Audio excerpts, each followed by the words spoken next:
जय श्री कृष्ण।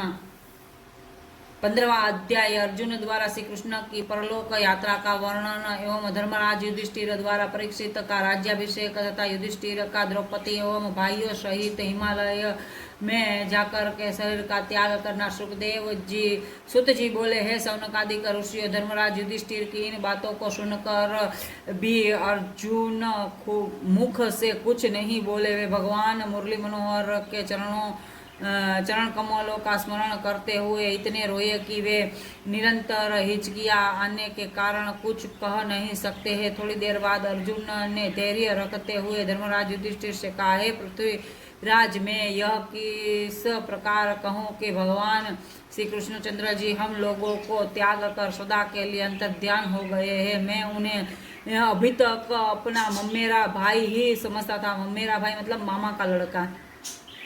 यद्यपि हम लोग उनको ज्योति स्वरूप परब्रह्म परमात्मा समझकर उनकी कुछ सेवा कर लेते तो इस अपार भवसागर से बिना ही परिश्रम के पार हो जाते, परंतु उन भगवान त्रिलोकीनाथ की माया ऐसी प्रबल है कि जिसके कारण हम लोग उनको उसी तरह नहीं पहचान सके जिस तरह एक बार दक्ष प्रजापति के शाप के कारण चंद्रमा ने बहुत दिनों तक समुद्र के में निवास किया था। कुछ मछलियां उन्हें नहीं पहचान सकी। इस तरह कि सब लोग जानते हैं कि चंद्रमा में अमृत रहता है और मछलियां एवं बड़े बड़े जलचर जीव मनुष्यों द्वारा भक्षण किए जाते थे।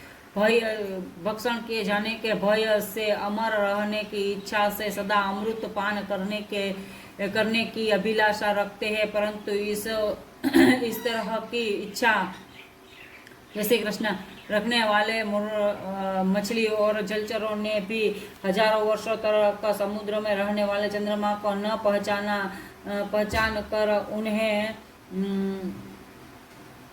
उन्हें केवल एक जलचर ही समझा। उसी तरह हम लोगों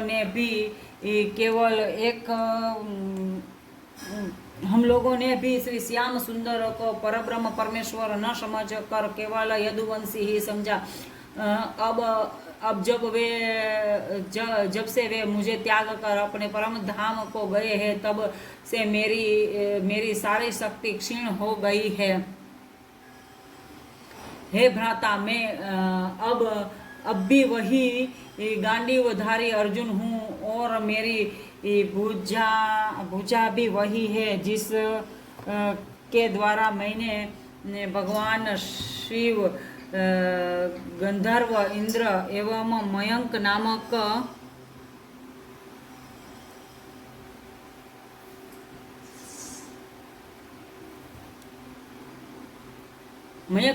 दैत्य से विजय पाई थी।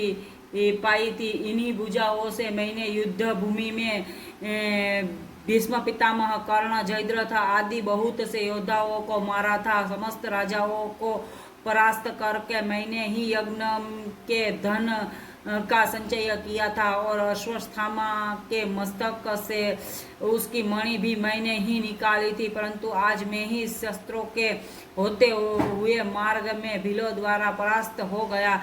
वे लोग मुझे उस सारी संपत्ति एवं स्त्रियों आदियों को छीन ले गए जिनको मैं द्वारिका से श्री कृष्णचंद्र जी की आज्ञा अनुसार अपने साथ वहां ला रहा था। इसी हार के कारण मैं उदास हो रहा हूँ। हे भ्राता, उन्हीं श्री कृष्णचंद्र जी की कृपा से मैं बड़े बड़े प्रतापी एवं पापा कैडे में तो बोले पापा कृपा से बड़े बड़े प्रतापी एवं शक्तिशाली राजाओं को मत्स्य वेदन के समय नीचा दिखाकर द्रौपदी को लाया था। जिस समय कौरवों द्वारा भेजे हुए दुर्वासा ऋषि के अर्ध्य रात्रि के समय वन में आकर के हमसे आहार मांग कर शाप देने की इच्छा प्रकट की थी, उस समय दीनदयालु श्री श्याम सुंदर ने ही हम सबको अपना भक्त समझ कर वहां पर आकर के दुर्वासा ऋषि के शाप की जगह आशीर्वाद दिलवाया था। इन सब बातों को ध्यान में ध्यान करते हुए मेरा हृदय शोक तथा चिंता से फटा जा रहा है। पृथ्वीपति, मैं उनके साथ एक ही थाल में भोजन करता था और हम दोनों एक ही बिस्तर पर शयन करते थे। वे परब्रह्म परमेश्वर होते हुए भी मेरा बड़ा आदर करते थे। अब इस तरह से मेरी कौन रक्षा किया करेगा? कौन मेरा इतना आदर करेगा? अथवा हम किसके बल पर उतना घमंड करेंगे?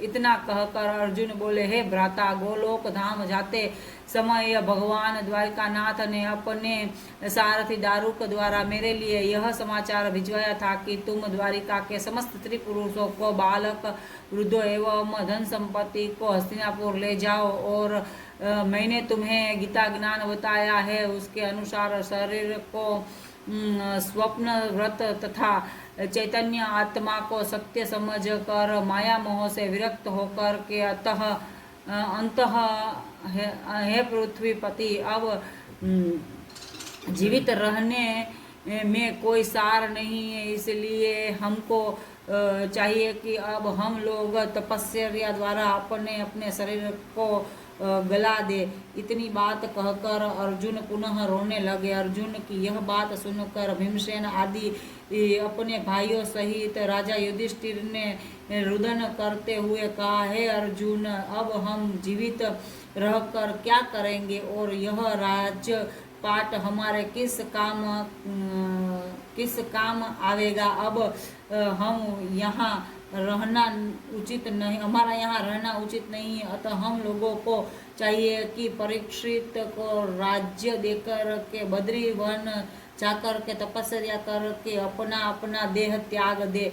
धर्मराज युधिष्ठिर की यह बात सब भाइयों ने स्वीकार कर ली। जब इस प्रकार रोने की आवाज महलों में पहुंची और भगवान श्री कृष्णचंद्र के परमधाम जाने का समाचार मिला, उस समय कुंती एवं द्रौपदी आदि ने ऐसा विषाद किया जिसका बखान नहीं हो सकता। कुंती ने उस समय बेचैन होकर के भगवान श्री कृष्ण के चरणारविंदों का स्मरण करके अपने प्राण त्याग दिए। कुंती ने अपने प्राण त्याग दिए। उसी समय कुंती माता भगवान श्री कृष्ण की मृत्यु का समाचार सुनते ही वहीं पर मर गई, है ना, वहीं पर मृत्यु लोक छोड़ करके परलोक सिद्धार गई। तदंतर धर्मराज युधिष्ठिर ने कुल पुरोहितों को बुलाकर अपने नाती परीक्षित को हस्तिनापुर का राज्य दे दिया और व्रत नाम के बालक को, जो भगवान श्री कृष्ण के वंश में जीवित रह गया था, मथुरापुरी का राज्य सौंप कर। इसके बाद युधिष्ठिर, अर्जुन, भीम, नकुल, सहदेव और द्रौपदी ने अपने सुंदर आभूषण उतार कर एक एक कौपीन और चादर पहन कर राजभवन से बाहर आ खड़े हुए। उस समय जो भी ब्राह्मण एवं याचक उनके पास आए, उन्हें उनकी इच्छा अनुसार धन दान में देकर के सब उत्तराखंड को रवाना हुए। भगवान श्री कृष्ण ने अर्जुन को जो गीता ज्ञान दिया था उसी की आपस में चर्चा करते हुए वे कुछ समय तक तो वन में रहकर भगवान का भजन एवं तपस्या करते रहे। उसके बाद हिमालय में जाकर हरिचरणों का स्मरण करते हुए द्रौपदी सहित चारों भाइयों ने तो अपना शरीर गला दिया, किंतु धर्मराज युधिष्ठिर विमान में बैठकर देह सहित ही स्वर्गलोक को चले गए। उधर विदुर जी ने भी श्री कृष्ण वियोग से प्रभास क्षेत्र में जाकर के अपने शरीर का त्याग कर दिया। राजा परीक्षित राज्य सिंहासन पर बैठने के बाद धर्मानुसार प्रजा का पालन करने लगे। उन्होंने अपने न्याय द्वारा समस्त प्रजाओं को प्रसन्न कर रखा था। वो 3 बार अश्वमेध यज्ञ कर के कलयुग को दंड दिया। राजा परीक्षित ने अपना विवाह राजा विराट की पौत्री से किया।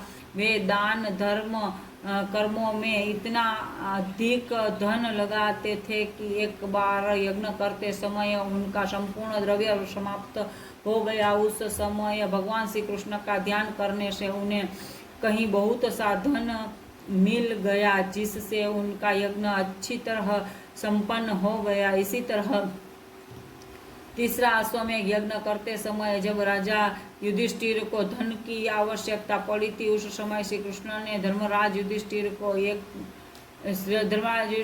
को यह बताया कि हे धर्मराज, पूर्व युग में राजा मरुत ने ऐसा यज्ञ किया था कि उसके यहाँ ब्राह्मणों को प्रतिदिन सोने की नवीन थाली लौटा एवं चौकियों पर भोजन कराया जाता था और उन जूठे बर्तनों को नित्य प्रति नगर के उत्तर दिशा के एक गड्ढे में फेंकवा दिया जाता था।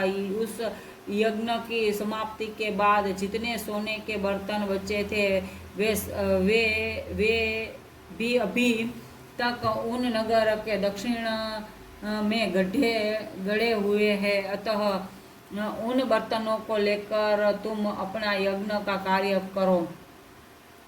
तब धर्मराज युधिष्ठिर ने उन्हीं बर्तनों को मंगवाकर अपना यज्ञ संपूर्ण किया था। इतना वृतांत सुनकर शौनकादिक ऋषियों ने पूछा, हे सूत जी महाराज, परीक्षित ने कलयुग को किस कारण दंड दिया था, वह वृतांत कृपा करके हमें समझाइए। सूत जी ने उत्तर दिया, हे ऋषियों, जब राजा परीक्षित ने सातों द्वीपों के राजाओं को परास्त करके अपने अधीन कर लिया, तब उन्होंने अपने हृदय में सोचा कि धर्मराज युधिष्ठिर ने राज्य में तो द्वापर युग था, किंतु अब कलयुग आ गया, अतएव मैं अपने राज्य में कलयुग को नहीं रहने दूंगा। ऐसा सोचकर राजा परीक्षित विश्व विजय करने को चल दिए।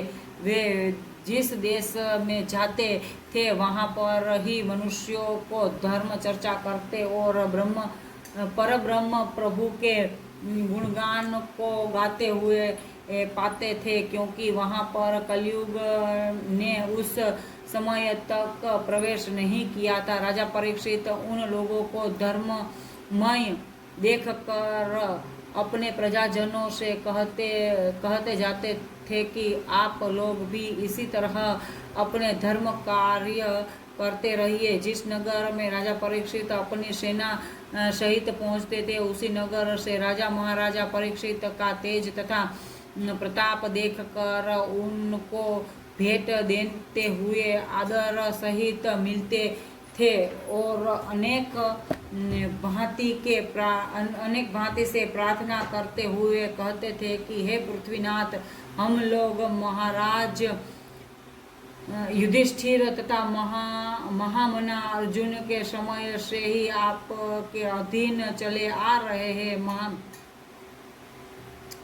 महाराज परीक्षित यह शब्द सुनकर उन राजाओं का बड़ा सम्मान करते थे जो लोग उनके पूर्वजों तथा पितामहों का यशगान करते थे। उन्हें वे धन आदि देकर के सप्रेम विदा करते थे। इसी प्रकार दिग्विजय करते हुए राजा परीक्षित कुरुक्षेत्र में जा पहुँचे। वहां पहुंचकर उन्होंने एक नदी किनारे एक दृश्य देखा कि एक वृक्ष के नीचे एक वृषभ खड़ा हुआ है और उसके 3 पांव टूटे हुए हैं तथा वह केवल एक ही पांव का सहारा लिए हुए है। उसके पीछे एक रोती हुई गाय खड़ी है। इस समय वे गाय और वृषभ आपस में कुछ बात कर रहे थे। राजा परीक्षित उस वृषभ और गाय का ऐसा हाल देखकर दयार्द्र हो एक वृक्ष की आड़ में खड़े होकर के उनकी बातचीत सुनने लगे। उसी समय उन्हें यह दिखाई दिया कि कुछ दूरी से एक शाही काले रंग का भयानक शूद्र राजा गाय और वृषभ की ओर चला आ रहा है। जय श्री कृष्ण। 15वां अध्याय यहाँ संपूर्ण होता है। જય શ્રી કૃષ્ણ.